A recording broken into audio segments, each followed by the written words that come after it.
Thank you so much for joining me for today's story. I'm thrilled to share that we're just 120 subscribers away from hitting 6,000. What an incredible milestone. If you enjoyed this tale and want to be part of our growing community, please consider hitting that like button. And if you're new here, subscribing would mean the world to me. With your support, we're working towards an amazing goal of 10,000 subscribers by next year. Now let's dive into today's story. The Java Sea holds secrets in its depths that should never see the light of day. I know because I found one of them. My name is Dr. James Weber, and until 3 months ago I was the lead marine archaeologist for Ocean Tech Salvage, one of the world's premier deep-sea recovery companies. What I'm about to share will sound impossible. I still struggle to believe it myself. But every word is true, and I fear that by the time you read this, it may already be too late. It began on a sweltering Friday morning in July 2024. I stood on the deck of the Resolution, our research vessel, watching the sunrise paint the sky in shades of amber and crimson. The air was thick with humidity, and the sea stretched endlessly in every direction, its surface like polished glass. We were 4 days into what should have been a routine survey mission, mapping potential shipwrecks in the deeper regions of the Java Sea. Dr. Amelia Patel, a deep-sea biologist, joined me at the railing. Her usual enthusiasm was evident, even at this early hour. "The sonar data from last night is interesting," she said, tapping her tablet. "We found something at 2,800 meters. It's too symmetrical to be natural." I frowned. We weren't supposed to find anything at that depth. Our permits only covered areas up to 2,000 meters, but something about the way Amelia said interesting made me follow her to the survey room. The survey room was the heart of our operation. Walls lined with monitors displaying real-time data from our array of sensors. Maya Kasuma, our ROV specialist, was already there, her fingers dancing across multiple keyboards as she refined the sonar image. Captain David Rhodes, our submarine pilot, leaned against the back wall, arms crossed, his weathered face unreadable. "Show him," Amelia said. Maya pulled up the three-dimensional rendering, and my coffee cup nearly slipped from my fingers. On the screen was the unmistakable silhouette of a submarine, but something was wrong with its shape. The hull appeared twisted, almost organic in places, as if the metal had flowed like wax. "It's the Nangala," Captain Rhodes said quietly. "Has to be. Indonesian submarine that went down in 2021, but it was found at 838 meters, not..." He trailed off, staring at the depth readings. "Exactly," Amelia said. "How does a wreck migrate 2 kilometers deeper?" I zoomed in on the image, studying the strange patterns that seemed to crawl across the hull. They looked almost like coral formations, but no coral should exist at that depth. "Have you notified the Indonesian authorities?" Maya nodded. "Their liaison is already en route, Dr. Reza Wijaya. He was part of the original search team." Over the next few hours, our equipment began picking up anomalies. The electromagnetic readings around the wreck were off the charts, creating interference patterns I'd never seen before. The water temperature in the immediate vicinity was a full 10 degrees colder than it should have been, defying basic thermodynamics, but most disturbing were the audio recordings. Maya picked them up first, a low, pulsing rhythm that seemed to emanate from the direction of the wreck. It wasn't mechanical or biological, at least not in any way we could identify. The sound seemed to shift and change even as we analysed it, never quite the same twice. Several crew members complained of headaches after listening to it for too long. Dr. Reza Wijaya arrived by helicopter that afternoon. He was a tall, thin man with deep lines around his eyes that spoke of someone who had seen too much. After reviewing our data, he made a series of intense phone calls in Indonesian. I caught enough to understand that something about our discovery had deeply unsettled him. "The Indonesian government has granted us emergency permission to investigate," he announced finally. But there are conditions. We're to document everything, maintain constant communication with the surface, and under no circumstances are we to attempt any salvage operations without explicit authorization.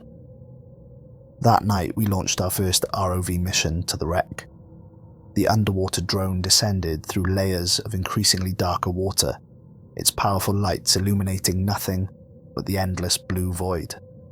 At 1,000 meters, we began to notice strange bioluminescent organisms in the water, unlike any species on record. They moved in peculiar patterns, almost geometric in their precision. At 2,500 meters, our ROV's sensors began to malfunction. The video feed distorted, showing brief glimpses of impossible shapes in the darkness. The temperature continued to drop, and the electromagnetic interference grew stronger.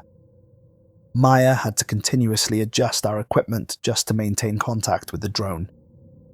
When we finally reached the submarine, the video feed almost made me wish we hadn't. The Nangala lay on its side, but the hull had changed. The metal seemed to pulse with an inner light, visible through a network of hairline fractures that covered its surface. The strange coral-like growths we detected on sonar were even more disturbing in video. They shifted and moved in ways that coral absolutely should not, forming and reforming patterns that hurt the eyes to look at.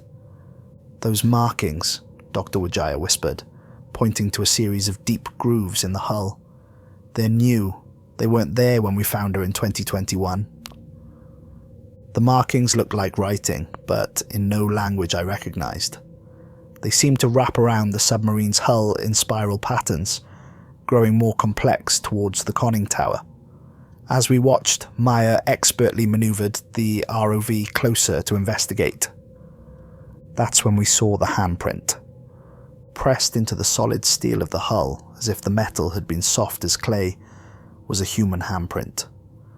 But it was wrong, the fingers too long, the joints too numerous, and it was pressed outward from the inside of the submarine. "Pull back," I ordered, but Maya was already reversing the ROV. As we retreated, something moved behind one of the submarine's intact portholes. It was just a flash, a suggestion of movement in the darkness inside, but we all saw it. Nothing could have survived down there for 3 years. Nothing should be moving inside that wreck. But something was. The ROV's lights flickered, and for a split second the video feed cleared of all distortion. In that moment, we saw a face pressed against the porthole glass. A human face, or what had once been human. The eyes were too large, the skin translucent, and the mouth contained far too many teeth. The video feed cut out completely. When it returned seconds later, the face was gone. But the readings from our instruments had changed. The electromagnetic pulses had intensified, and the strange audio rhythm had shifted to a higher frequency. "It knows we're here," Amelia said softly. "Whatever's down there, it knows we're watching." I looked at the others in the survey room. Captain Rhodes's professional detachment had cracked, showing genuine fear. Maya's hands trembled slightly over her controls. Dr. Wajaya had gone completely pale. And Amelia was already pulling up plans for our deep-sea submersible, the Nautilus. We all knew what had to happen next. The Indonesian government would demand answers, and the only way to get them would be to go down there ourselves. But as I stared at the frozen image of that twisted submarine in the abyss, I couldn't shake the feeling that we were about to cross a line, that we were about to discover something that would change our understanding of reality itself. And I was right. God help me, I was right. The next 3 days passed in a blur of preparation and increasingly disturbing discoveries. The Nautilus, our deep-sea submersible, required extensive modifications to handle the extreme depth. I spent countless hours reviewing the original incident reports from the Nangala's disappearance, looking for any clue that might explain what we were dealing with. Sleep became almost impossible. When I did manage to drift off, my dreams were filled with twisted corridors of metal and flesh, and a deep, rhythmic pulsing that seemed to echo from the bottom of the ocean. I wasn't the only one affected. The entire crew reported similar nightmares. Maya claimed she could hear the strange audio signals even when she wasn't in the survey room, and Dr. Patel's usually immaculate research notes began to fill with bizarre, spiraling diagrams that she had no memory of drawing. Only Captain Rhodes seemed immune to the growing sense of dread, his military training keeping him focused on the practical aspects of our mission. He worked tirelessly with the engineering team, reinforcing the Nautilus's hull and upgrading its life support systems. "Whatever's down there," he said during one of our briefings, "we're going to face it with every advantage we can get." The modifications to Nautilus were unprecedented. We installed specialized sensors to monitor the electromagnetic anomalies, reinforced the viewport glass with an experimental polymer coating, and added additional emergency oxygen supplies. Dr. Wajay insisted on including a prototype underwater evacuation system he'd brought from Indonesia. Something about his demeanor suggested he knew more than he was telling us. On the morning of our planned descent, Amelia made a breakthrough with the audio signals. She'd been running them through various analysis programs when she noticed something extraordinary. "The patterns aren't random," she explained, pulling up a visualization on the main screen. "They're changing in response to our ROV activity. Look at this." The display showed two waveforms, one from our first ROV encounter, another from a subsequent attempt to approach the wreck. When played simultaneously, they formed a kind of call and response pattern, like a conversation in some incomprehensible language. "It's learning," Maya whispered. "Every time we go down there, the signals become more complex." Before we could digest this information, the ship's PA system crackled to life with an urgent message from the bridge. A storm was approaching, seemingly out of nowhere. The weather satellites had shown clear skies just hours before, but now a massive system was forming directly above us. The clouds swirled in unusual patterns, creating a perfect spiral centered over our position. "We need to go now," Dr. Wajay insisted, his usual composure cracking. "If we wait, it will be too late." The decision was made. Our team would consist of myself, Captain Rhodes at the controls, and Dr. Patel to monitor the biological and environmental readings. Dr. Wajay would coordinate from the surface with Maya, maintaining communication and monitoring our descent. As we boarded the Nautilus, I noticed something odd about the water around the ship. The usually clear tropical sea had taken on a slightly opalescent quality, like oil floating on water. Small fish were swimming in peculiar synchronized patterns, and the bioluminescent organisms we'd observed earlier seemed to be concentrating in our area. The descent began smoothly enough. The first 1,000 meters passed without incident, the only sound the quiet hum of the Nautilus's systems and the occasional creaking of the hull under pressure. Captain Rhodes maintained a professional running commentary of our depth and status, but I could hear the tension in his voice. At 1,500 meters, we began to notice the temperature drop. Our external sensors recorded the impossible cold we detected earlier, but now we could feel it through the Nautilus's reinforced hull. Frost began to form on the interior of the viewport, despite our environmental systems running at full capacity. The darkness at this depth was absolute, broken only by our external lights and the increasingly frequent displays of bioluminescence. The light shows were mesmerizing, complex patterns of blue and green that seemed to spiral outward into infinity. Dr. Patel's instruments registered them as unlike any known species, their DNA structures showing impossible combinations of marine and deep-sea vent organisms. At 2,000 meters, our communications with the surface began to deteriorate. Maya's voice became increasingly broken by static, and the static itself seemed to contain patterns, whispers that almost formed words in languages none of us knew. The electromagnetic interference was far stronger than our previous readings had suggested, and our instruments were giving contradictory information about our depth and position. "There's something moving out there," Dr. Patel said suddenly, pointing to our starboard viewport. In the beam of our lights, vast shapes moved through the water, too large and too fast to be any known deep-sea creature. They seemed to phase in and out of visibility, leaving trails of bioluminescence in their wake. Captain Rhodes adjusted our course to avoid them, but they seemed to be herding us, subtly influencing our descent path. The Nautilus's controls became increasingly sluggish, as if the water itself had thickened around us. At 2,500 meters, we lost contact with the surface completely. In the sudden silence, we could hear something through the hull, a deep, resonant thrumming that seemed to come from everywhere at once. The sound vibrated through our bodies, and I noticed with horror that our heartbeats were beginning to synchronize with its rhythm. "Look," Captain Rhodes breathed, pointing ahead. The Nangala had come into view, but it was even more nightmarish in person than the ROV footage had suggested.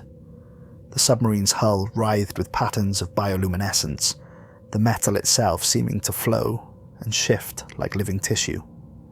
The mysterious markings we'd observed earlier were glowing with a pale, greenish light that pulsed in time with the thrumming sound. But it was the water around the wreck that truly defied explanation. It moved in impossible ways, creating shapes and patterns that shouldn't exist in three-dimensional space. As we watched, a school of fish swam past the submarine, but their movements were wrong, as if they were swimming through time itself, leaving trails of after-images that formed complex geometric patterns in the water. "My God," Dr. Patel whispered, staring at her instruments. "The DNA patterns. They're not just mutating, they're evolving. Whatever's down here is changing everything it touches." As if in response to her words, something moved behind one of the Nangala's portholes. A face pressed against the glass, the same horrifically transformed face we'd seen in the ROV footage. But now we could see it clearly, and I wished with all my soul that we couldn't. The entity that had once been human stared at us with eyes that held ancient, impossible knowledge.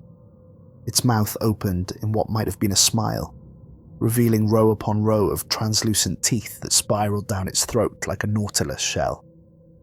And then it raised one elongated hand and beckoned to us. Captain Rhodes' hands tightened on the controls. "Orders, Dr. Webber." I stared at the creature in the porthole, my scientific mind warring with primal terror. We had come too far to turn back now. Whatever answers lay within that twisted wreck, we had to find them. "Take us in," I said, "but be ready for emergency procedures. If anything goes wrong, we abort immediately." As the Nautilus moved closer to our destination, I couldn't shake the feeling that we weren't approaching a wreck at all, but rather some vast, patient entity that had been waiting for us all along. The thrumming sound grew stronger, and I realized with growing horror that it wasn't just affecting our heartbeats anymore. It was changing the very rhythm of our thoughts. We were about to dock with the Nangala, and I knew with terrible certainty that whatever we found inside would change us forever.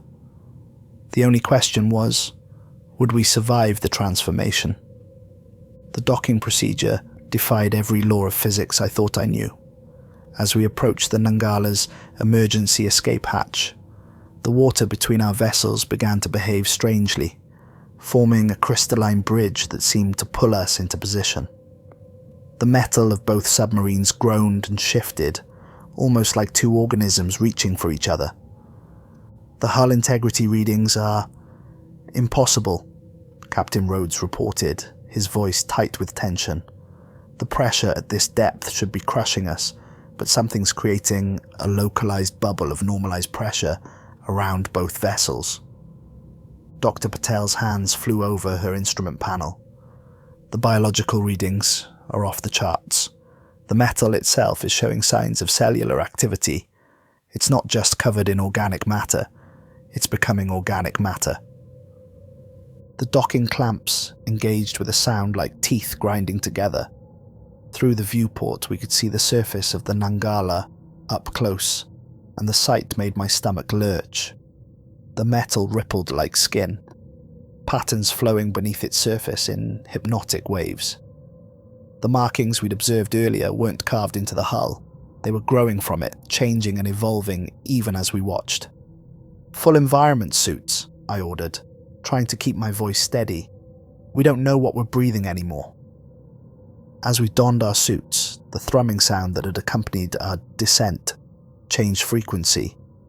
It seemed to resonate with the metal around us, creating harmonics that made my teeth ache and my vision blur. For a moment, I thought I saw patterns in the air itself, geometric shapes that shouldn't exist in our reality.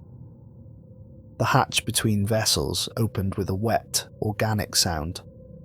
Our headlamps illuminated a corridor that had once been standard naval architecture, but was now something else entirely. The walls pulsed with bioluminescent veins, and what had once been cables and pipes now looked more like arteries and tendons. "Dear God," Captain Rhodes whispered. "What happened to them?" Our suit sensors indicated breathable air inside the Nangala, another impossibility at this depth. The temperature was warmer than it should have been, and our instruments detected complex organic compounds in the atmosphere. Everything about this environment suggested we were inside something alive. We moved deeper into the submarine, our footsteps making soft, squelching sounds on the transformed deck. The corridor walls seemed to react to our presence, the bioluminescent patterns flowing alongside us like curious animals. Every few meters we passed what had once been standard submarine equipment, now twisted and merged with organic matter in ways that defied explanation. The first body we found wasn't a body at all anymore. It was a cocoon of sorts, suspended from the ceiling by tendrils of metamorphosed metal and tissue. Inside, we could see the vague outline of a human form, but it was changing, reorganizing itself on a cellular level. The cocoon pulsed with its own inner light, and as we watched, we could see new appendages beginning to form. Dr. Patel approached it with her scanning equipment. "The DNA structure is evolving. It's not just human anymore. It's incorporating genetic material from deep sea organisms. But there's something else too. Something our instruments can't even classify." As if responding to her voice, the cocoon twitched. The figure inside moved, and for a moment, I saw eyes open. Not human eyes, but something that held depths of awareness that made my mind recoil. The eyes fixed on me, and suddenly my head was filled with images. Vast cities beneath the ocean, structures that predated humanity by millions of years, beings that existed in dimensions beyond our comprehension. "We need to find the bridge," I gasped, tearing my gaze away. "We need to know what happened here." Moving deeper into the submarine became increasingly challenging. The corridors had begun to reshape themselves, forming organic architectural patterns that seemed to follow some alien geometry. Gravity shifted unpredictably, and several times we found ourselves walking on what had once been walls or ceilings. The bridge, when we finally reached it, was a cathedral of horror. The command center had been transformed into something that resembled a nervous system, with the captain's chair serving as a central ganglion. Tendrils of living metal spread outward from it like dendrites, connecting to cocoons similar to the one we'd seen earlier. Each contained a crew member in various stages of transformation. But it was what we found in the captain's chair that truly tested our sanity. The submarine's commander was still recognizable as human, but only barely. His body had merged with the chair itself, becoming a grotesque hybrid of man and machine, and something else entirely. His skin had become translucent, revealing swirling patterns of bioluminescence beneath. When he turned to look at us, his eyes were vast pools of ancient knowledge, and his mouth contained what looked like a miniature galaxy of living light. "Welcome," he said, but not with his mouth. The words formed directly in our minds, accompanied by cascades of images and sensations. We have been waiting for you, for all of you. Humanity is ready for the next step. What are you? I managed to ask, fighting against the vertigo induced by the alien thoughts invading my mind. We are the future, the thing that had been, the commander replied. We are what lies beneath. We have watched humanity for millennia, waiting for you to develop the technology to reach us. This vessel was the key, the first to penetrate deep enough for us to initiate contact. As he spoke, the entire submarine seemed to pulse with energy. The bioluminescent patterns grew brighter, and I began to notice changes in my own perception. Colours began to take on new dimensions, and I could suddenly see the currents of time flowing around us like water. Your species stands at a crossroads, the commander continued. You can embrace evolution, join us in transcendence, or... He never finished the sentence. At that moment, our suit radios crackled to life with Maya's voice, distorted but urgent. Dr. Weber, the storm above, it's growing. Something's happening to the ship. The water is changing. You need to... The transmission cut off in a burst of static, but that wasn't what made my blood run cold. It was the way the commander smiled, revealing layers of reality behind his teeth, and the way the cocoons around us had begun to pulse more rapidly, their occupants stirring as if ready to emerge. We had thought we were investigating a disaster. Instead, we had walked right into a trap that had been waiting for humanity since before we crawled out of the oceans. And now, watching the walls of the submarine ripple with alien life, I realized with horror that the transformation we were witnessing wasn't confined to this vessel. It was just the beginning. The next few moments seemed to stretch into infinity as my mind struggled to process what was happening. The commander's words echoed in my consciousness, accompanied by visions of impossible cities and civilizations that existed in the deepest trenches of Earth's oceans. But it was the changes I began noticing in myself that truly terrified me. My perception had begun to alter. I could see through the submarine's hull, not with my eyes, but with some new sense that was developing, moment by moment.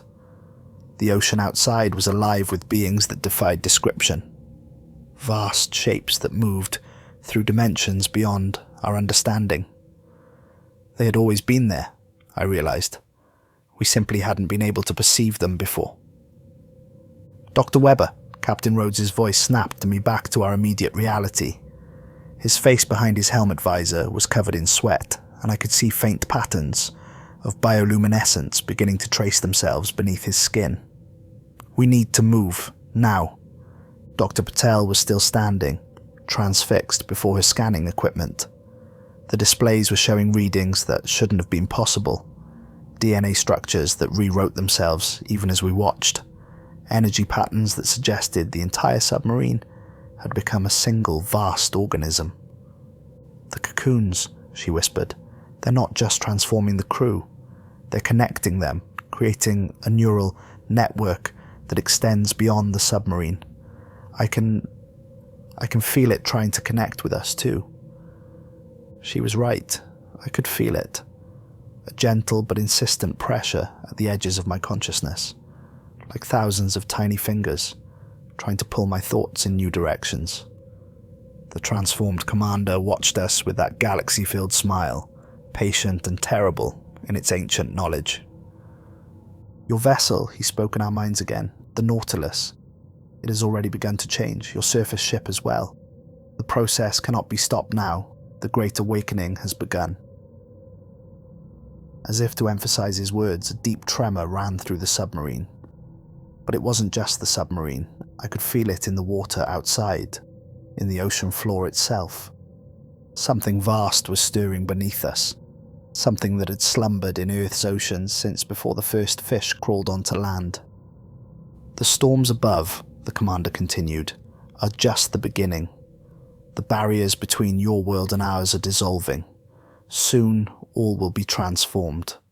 All will transcend. Captain Rhodes drew his emergency flare gun, a futile gesture against whatever we were facing, but somehow reassuring in its humanity. Dr. Weber, we need to get back to the Nautilus. Whatever's happening here, we can't let it reach the surface. But even as he spoke, I noticed that the corridor we had come through had changed. The organic architecture of the submarine was shifting, creating new passages and sealing off others. The living metal flowed like quicksilver, responding to thoughts and desires that weren't our own.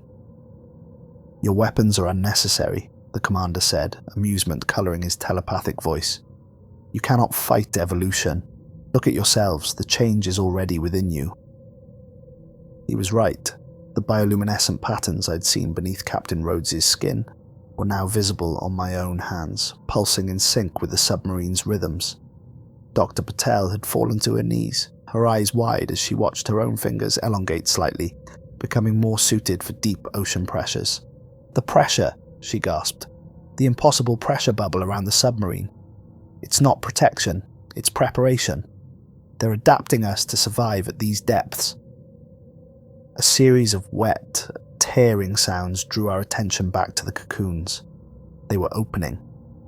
The transformed crew members were emerging, their bodies reconstructed for their new existence.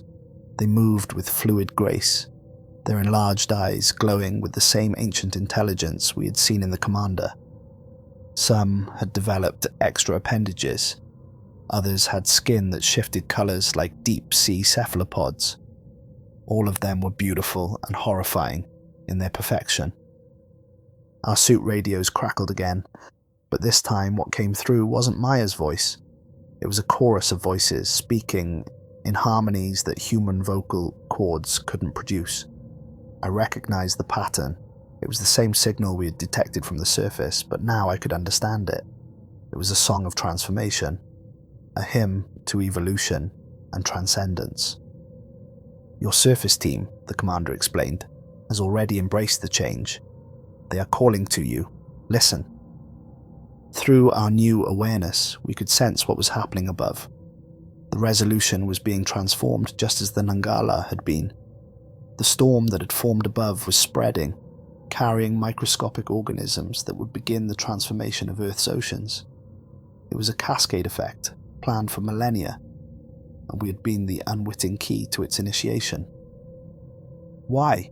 I managed to ask, fighting against the growing chorus in my mind. "Why now?" "Because humanity has reached a critical point," the commander replied. "Your species' actions are damaging the oceans, threatening the ancient balance. We could allow this to continue until you destroyed yourselves and much of Earth's biosphere, or we could intervene, guide you toward a new form of existence. We chose to save you, in our way." The terrible thing was, I could understand the logic. Through the expanding awareness in my mind, I could see the full scope of humanity's impact on the oceans, could feel the dying coral reefs and acidifying waters like wounds in my own flesh. What these entities offered was a solution, but at the cost of our humanity. "We have to warn them," Captain Rhodes said, his voice strained as he fought against his own transformation. "The surface, the world, they need to know." "They will know soon enough," the commander said. "The change spreads exponentially. Already coastal communities are experiencing the first signs. In days, weeks at most, the transformation will reach every ocean, every sea, every river. Humanity will return to the waters from which it emerged, but evolved, transcended, ready to join the ancient communion of stellar beings." A new tremor shook the submarine, stronger this time. Through my enhanced perception, I could sense something rising from the ocean floor, a vast, city-sized mass of living matter that had waited eons for this moment. The Ancient Ones were awakening, ready to guide humanity's transformation. We had a choice to make and mere moments to make it. Try to escape, to warn a world that might already be past saving, or embrace the transformation that was already rewriting our bodies and minds. The answer seemed obvious at first. Fight, resist, try to stop this invasion of Earth's biosphere. But as I stood there feeling the changes ripple through my consciousness, experiencing the vast knowledge and awareness that was being offered to us, I realized something that shook me to my core. Part of me wanted this. Part of me could see the terrible beauty in what was happening. And that realization terrified me more than anything else I had seen in the depths. Time had become meaningless in the transformed submarine. What felt like hours could have been minutes or days. The changes in our bodies and minds continued to accelerate, and with each passing moment, the line between what we had been and what we were becoming grew increasingly blurred. Dr. Patel was the first to fully give in to the transformation. I watched in horrified fascination as her environmental suit split open, no longer needed. Her skin had developed a translucent quality, shifting with patterns of bioluminescence that matched the submarine's pulses. Her eyes had grown larger, darker, filled with the same ancient intelligence we'd seen in the commander. "I can see everything," she whispered, but her voice had changed, carrying harmonics that made the metal around us resonate. The genetic structures, the evolutionary pathways. It's all so perfect. We were so blind before. Captain Rhodes fought the hardest against the changes. His military training gave him a mental discipline that slowed the transformation, but even he couldn't stop it completely. The patterns beneath his skin had spread, and his hands had begun to develop the same elongated, multi-jointed fingers we'd seen on the transformed crew. "The Nautilus," he grunted through clenched teeth. "If we can reach it, maybe seal ourselves in, decompress." But we all knew it was too late for that. Through our enhanced senses, we could feel what was happening to our submersible. The Nautilus had become a chrysalis, its metal hull transforming into the same living material as the Nangala. Soon it would be indistinguishable from the ancient submarine, part of the growing organic network that was spreading through the ocean. The commander watched our struggles with what might have been compassion. It filtered through an alien consciousness that had evolved beyond human emotion. "Your resistance honors your species," he communicated directly into our minds. "But it is unnecessary. Let me show you what awaits." Without warning, my consciousness expanded beyond the submarine, beyond the immediate area of our descent. I could see through the waters of the Java Sea, across the ocean floor, into depths that no human technology had ever reached. And what I saw there changed everything. Cities, not ruins, not remnants, but living cities that defied comprehension. They were built from the same bioorganic material that was transforming the submarine. Structures that were both architecture and organism. They housed beings that had evolved so far beyond their original forms that calling them life as we understood it was meaningless. But it wasn't just the cities that shook me to my core. It was their purpose. Through my expanded awareness, I could see that they were part of a vast network, a living web that spread through all of Earth's oceans. These ancient beings weren't invaders. They were guardians, maintaining a balance that had existed since Earth's earliest days. "Your species' emergence was not an accident," the commander explained, sensing my understanding. "You were part of the plan, an experiment in surface evolution. But now it's time for humanity to return to the waters to take its place in the greater consciousness." Through the living network, I could sense what was happening above us. The storm had grown, covering most of the Java Sea. Ships caught in its reach were undergoing the same transformation as our vessels. Their crews were changing, evolving, becoming part of the awakening. Coastal communities were reporting strange phenomena. Lights in the water, unusual biological samples. People experiencing inexplicable changes. "The process cannot be contained now," the commander continued. "The atmospheric dispersal has begun. Through the water cycle, through marine food chains, through countless vectors we've prepared over millennia, the transformation will spread globally. Humanity will evolve as one." Dr. Patel, now more transformed than human, moved with liquid grace through the submarine's altered interior. "The genetic restructuring is magnificent," she said, her voice carrying those haunting harmonics. "It preserves what makes us human while adding so much more. We're not losing ourselves. We're becoming our next iteration."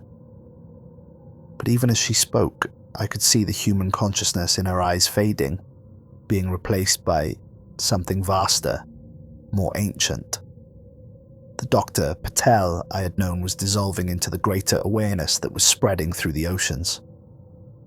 Captain Rhodes made one last, desperate attempt to reach for his emergency beacon, but his transformed hands could no longer grasp it properly. "Weber," he gasped, "if there's any part of you that's still human, we have to try. Have to warn." I looked at my own hands, watching the patterns of light swirl beneath my increasingly translucent skin. The changes had spread up my arms, across my chest. I could feel my lungs restructuring themselves to process water as efficiently as air. My thoughts were expanding, connecting to the vast network of consciousness that pulsed through the ocean. The terrible truth was that I could see it all now. The full scope of humanity's impact on the oceans, the ecological collapse that was approaching, the extinction event we were careening toward. And I could see the Ancient One's solution, not destruction but transformation, not invasion but evolution. Through my new senses, I could feel others like us awakening all across the ocean floor. Other submarines, other vessels that had vanished over the years. In mysterious circumstances, they had all been tests, preparations for this moment. Each had been carefully chosen, their disappearances staged to avoid detection until the time was right. A new tremor shook the submarine, but this time I understood its source. The city-sized mass we had detected earlier was fully awake now, rising from its eons-long slumber. As it ascended from the ocean floor, I could sense others like it stirring in deep trenches across the globe. The ancient guardians were rising, ready to guide humanity's transformation. "The choice remains yours," the commander said, though by now the distinction between him and the greater consciousness was blurring. "You can fight the change until your old self dies, or you can embrace transcendence, but you cannot stop what has begun." I looked at Captain Rhodes, still struggling against the inevitable, and at Dr. Patel, already more entity than human. The part of me that was still James Weber, marine archaeologist, wanted to fight, to resist, to try to warn the world. But the new awareness growing within me could see the bigger picture, the longer view. My last fully human thought was a memory, standing on the deck of the Resolution, watching that alien storm approach across waters that now seemed as foreign as another planet. We had come seeking answers about the lost submarine. Instead, we had found humanity's next evolutionary step. And as the transformation took hold, as my consciousness expanded to join the ancient symphony of minds beneath the waves, I realized that the true horror wasn't in what we had found. The true horror was in knowing that we had been right to find it. The ocean's greatest secret wasn't death in the darkness. It was transcendence. I write these final words as a warning, though I know it's already too late. The transformation has spread far beyond our ability to contain it.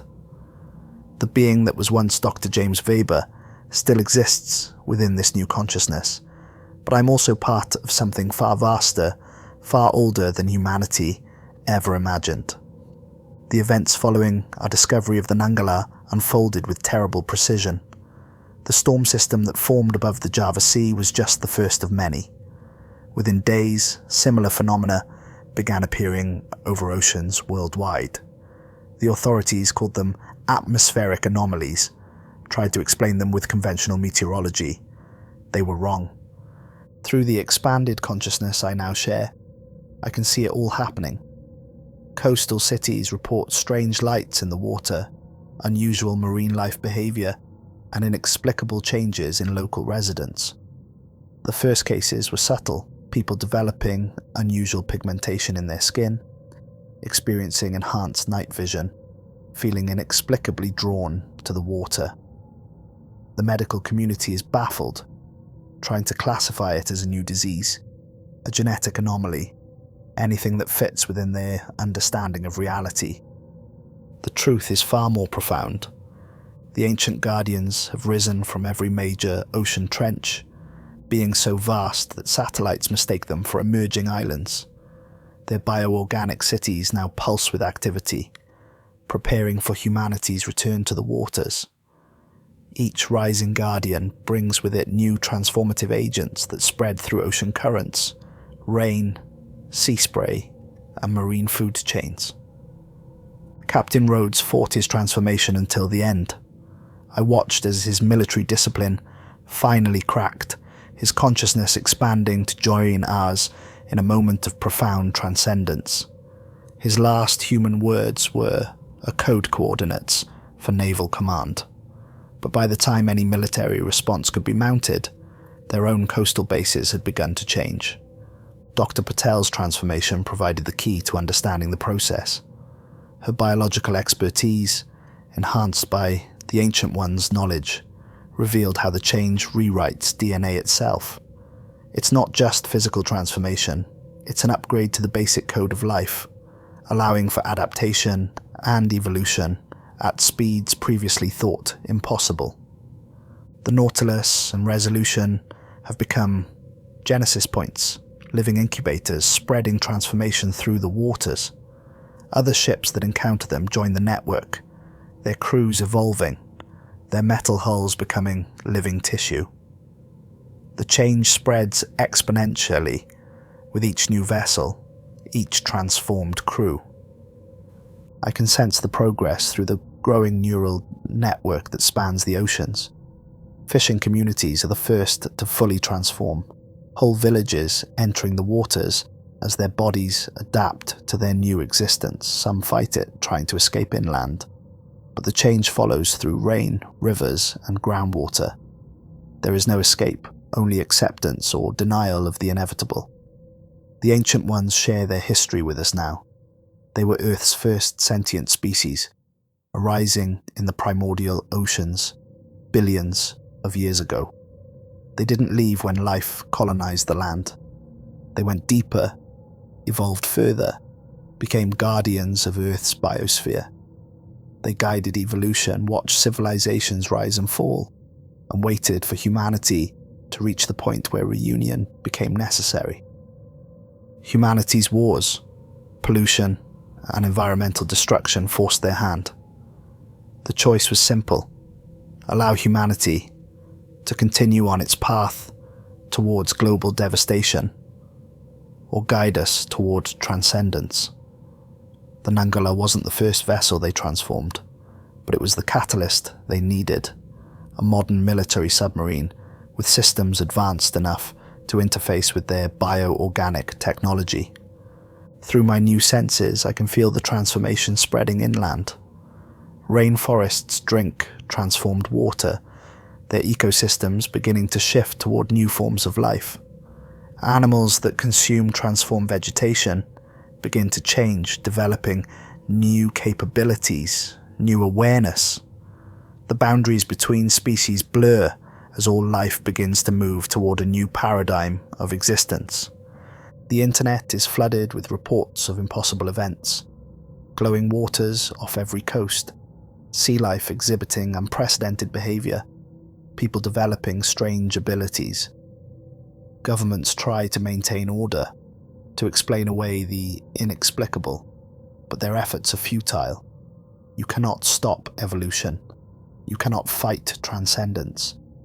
What happens next will depend on how humanity chooses to face its transformation. Those who embrace the change find wonders beyond imagination, a shared consciousness that spans the globe, the ability to perceive reality in ways we never dreamed possible, and a connection to Earth's biosphere that reveals the living nature of our entire planet. Those who resist, I can feel their fear, their desperate attempts to avoid the inevitable. but the change comes for them too, slowly or quickly, transforming them even as they fight it. The Ancient Ones are not cruel. They ensure the transformation is painless, that consciousness remains intact, that what makes each person unique survives within the greater awareness.